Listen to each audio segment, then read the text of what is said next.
Welcome to Creator's Edge Studio.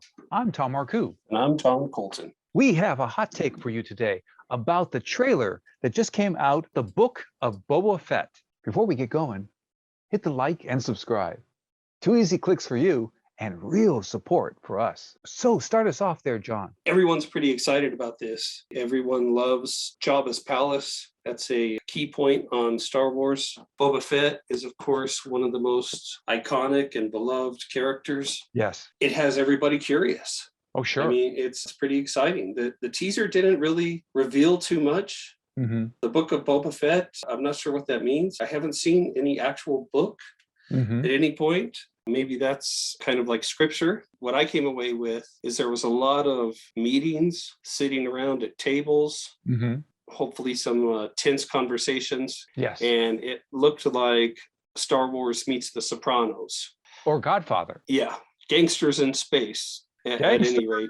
In space. Yes. Yeah, and I think that's super exciting for a couple of different reasons. The first one is I think there's a lot of ways that you can play with that. Because we've seen so many variations on the gangster story. The other thing that has me really excited is Robert Rodriguez is the producer of this series. Wow. And he is probably the next best thing next to having Quentin Tarantino be in charge of Star Wars. Okay. They're just bringing the talent, and that's what they did with The Mandalorian.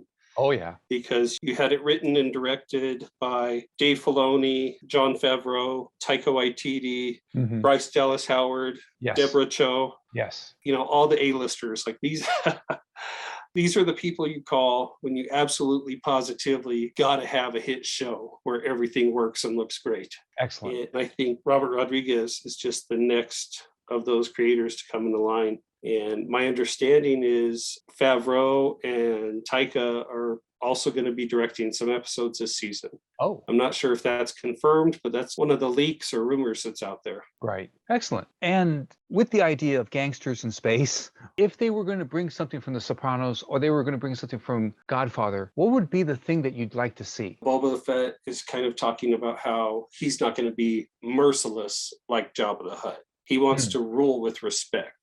Yes, that got my attention, the respect. What is his code of honor? When do you cross the line in terms of what he thinks is respectful? And if this is a gangster movie, the person with the code usually has it blow up in their face.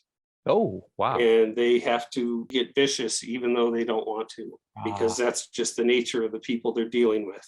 So that could be an interesting way to play it. Absolutely. That kind of dilemma, the main character's code is being stretched almost maybe beyond recognition. Those kind of tensions can make great character moments. A number of people online are suggesting that this is Star Wars meets Godfather, or as you kind of mentioned, meets Sopranos. What I've noticed is that this is a real habit with folks who work with entertainment. They like to say that it's Star Wars meets Godfather, or it's Aliens meets My Fair Lady in space. It's a shorthand. And I must have missed that last one, but continue. Okay. I like to talk about 3 parts of what you get when you say it's Alien meets Jaws at Disneyland. You get something right away. You get instant recognition. People go, oh, yeah, I got it. They know what that is. Now, if I was thinking Aliens meets Jaws, I would think that Aliens, of course, is with so many of the creatures coming. But when I think of Jaws, I think that's a story about a man, Chief Brody, who has to redeem himself. So I'm getting an idea of how these things might come together. But there's a challenge here. We have instant recognition. We have 2 things that are brought to our attention. Aliens meets Jaws, whatever that is, but we don't have an impression about what is fresh and original in this particular project. And I think that's a concern. It's almost like a box that one puts oneself into when you say it's this meets that. You're talking about 2 things in the past. You probably remember when Die Hard came out. It turned the film industry upside down. Everything was Die Hard something. Die Hard on a train, Under Siege. Die Hard on a bus, Speed. Die Hard on a cruise ship, Speed 2. The idea of getting locked into this instant recognition. And then I realized that there is an answer. And the answer is unique characters. I want to find out what Boba Fett means about respect. I want to find out, where is his line? Where do you cross the line? What's your take on this? Two things that are kind of at odds sometimes. And one of them is the marketing or advertising for it.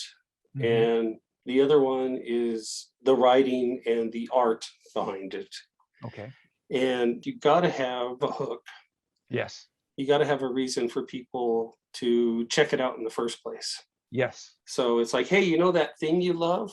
We got some more of that. Got it. And it's easy enough to do with Star Wars. Because everybody already loves Star Wars. I think it's going to be a hit. It potentially could be bigger than The Mandalorian.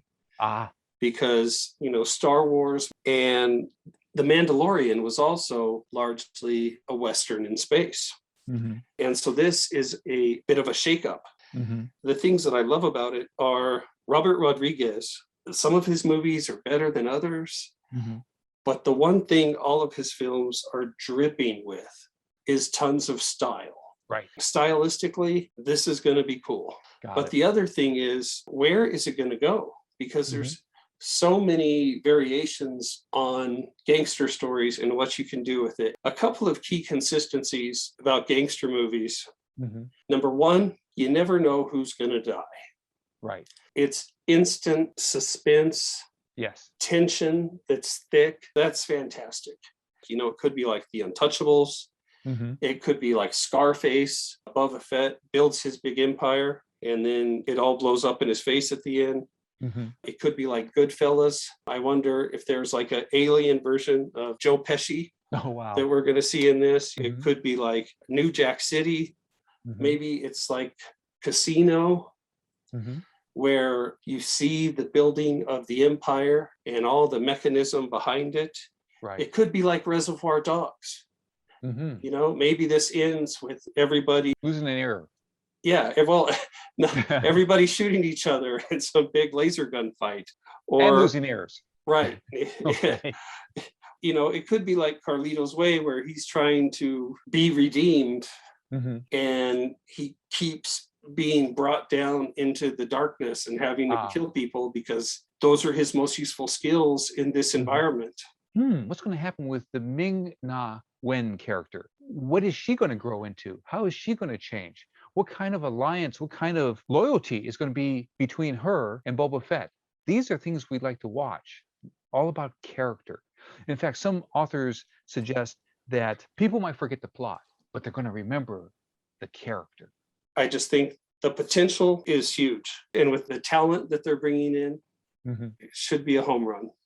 Excellent. Now we want to hear from you in the comments. What do you feel? What do you think? Do you feel that this book of Boba Fett is going to be fresh and different because we're going to have access to different characters? Tell us what you think about whether this idea that Hollywood likes to say X meets Y is maybe a problem about stopping us from getting things that are fresh. Whatever you feel, give us a like, smash the subscribe button, and hit the bell so that you'll be in the know about our next video. Thanks.